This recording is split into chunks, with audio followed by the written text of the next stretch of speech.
ışığın dispersiyası.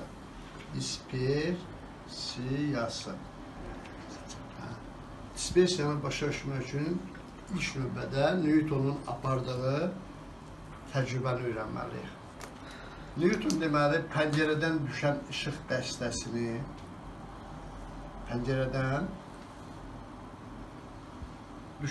dəstəsini salır belə üçbucaqlı prizmanın üzərinə. Bu pəncərədən gəlir, ağ işıqdır, günəş işığıdır, o da ağ işıq. Salır şüşə prizmanın üzərinə.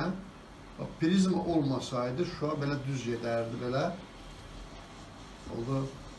Amma prizmanın bu üzündə işıq şüası sınmaya məruz qalır. Və 7 rəngə ayrılır. Sınma zamanı, bura düşən kimi başlayır 7 rəngə ayrılır. Bir qırmızı rəng belə gedir. Qırmızı rəng belə gedir. Bənövşəyi rəng də belə gedir. Baxın, o belə görürsünüz. Bənövşəyi rəng belə gedir. Şüaların yerinə ekran qoyur. Məsələn, pərdə asır belə. Bu nədir? Ekran olsun deyəcək. Pərdə asmışıq. Bura göz qırmızı işıq düşür. Qırmızı işıq bura düşür. Bura bənövşəyi işıq düşür. Bu aralıqda əlavə 5 rəng də var. Hamısı bir yerdə 7 rəng olur. Buna deyirlər görünən işıq spektri. Görünən işıq nəyi? Spektri. 7 rəngdən ibarət görünən işıq spektri var. Qırmızı, burada olur narıncı rəng. Qırmızı, narıncı, sarı rəng. Yaşıl, mavi, göy, bənövşəyi, görürsünüz bax. Qırmızı, narıncı, sarı, yaşıl, mavi, göy, bənövşəyi.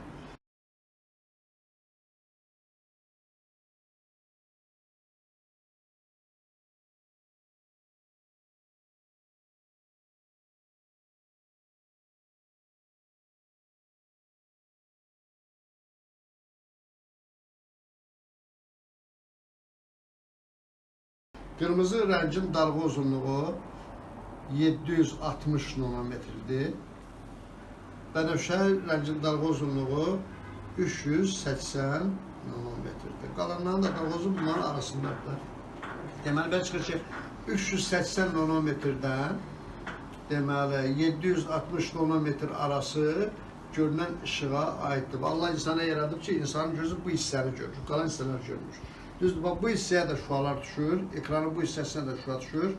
Bu şüa infraqırmızı şüadır. Buna deyirlər çox vaxt istilik şüaları. İnsan gözü infraqırmızı şüalar görmür. Bəzən televizyanın pultunun kameralarında düşür, kameraların görünmüyor olur. Məsələn, amma insan gözü görmür. Bənövşəydən bu tərəfə olan hissədə ultrabənövşəyi işıqdır. Yay vaxtıdır. Bu dəqiqə deməli insanları qaraldan şüalardır. İnsan dərisində D vitamini əmələ gətirən şüalar ultrabənövşəyi şüalardır. Məsələn, bu ultrabənövşəyi şüalar bəzi bakteriyaları da öldürür. Ona görə yay vaxtı yorğan döşəkləri atırlar günəşin altına ki, orada mikroblar ölsün. Burada şəkildən görürsünüz, bax, qırmızı şüaların, mühitin qırmızı işığı sındırma əmsalı azdır, bənövşəyi işığı sındırma əmsalı çoxdur. Belə deyək ki, bax, N qırmızı, şişdir, N bənövşəyi. Ona görə, bax, belə yazsaq, V bərabər C, E bölüsü N üstünü tətbiq eləsək, belə açıq, bax, V qırmızı, qırmızının mühtəc sürəti bərabərdir, C bölünsün N qırmızı, V bənövşəyi də bərabərdir, C bölünsün N bənövşəyi. Fikir verirsiniz. Bax, burada qırmızı işıq sındırma əmsalı azdır, bənövşəyə nisbətən azdır. O deməli, belə çıxır ki, qırmızı işığın sürəti, mühitdəki sürəti bənövşəyi işığın mühitdəki sürətindən böyükdür. Belə yazılır, bax, V qırmızı böyükdür V bənövşəyi. Amma vakuumda, uşaqlar, bunların hamısının sürəti eynidir. Məsələn, elektron dağların hamısına qamma şüalardır, rentgen şüalardır, ultrabənövşəyi şüalardır, görünən şüalardır, infraqırmızı şüalardır, radio dağlardır. Vakuumda hamısının sürəti eynidir. Amma görünən şüalar içərisində mühitdə yayılsa görünən şüalar, bunların içərisində bənövşəyi işığın sürəti qırmızı işığın sürətindən azdır. Amma bənövşəyi işığı, mühitin bənövşəyi işığı sındırma əmsalı qırmızıdakından böyükdür. Yadda saxlayın, uşaqlar, həm burada sınır, həm də bu birisi üzdə sınır. İki üzün içində də sınır.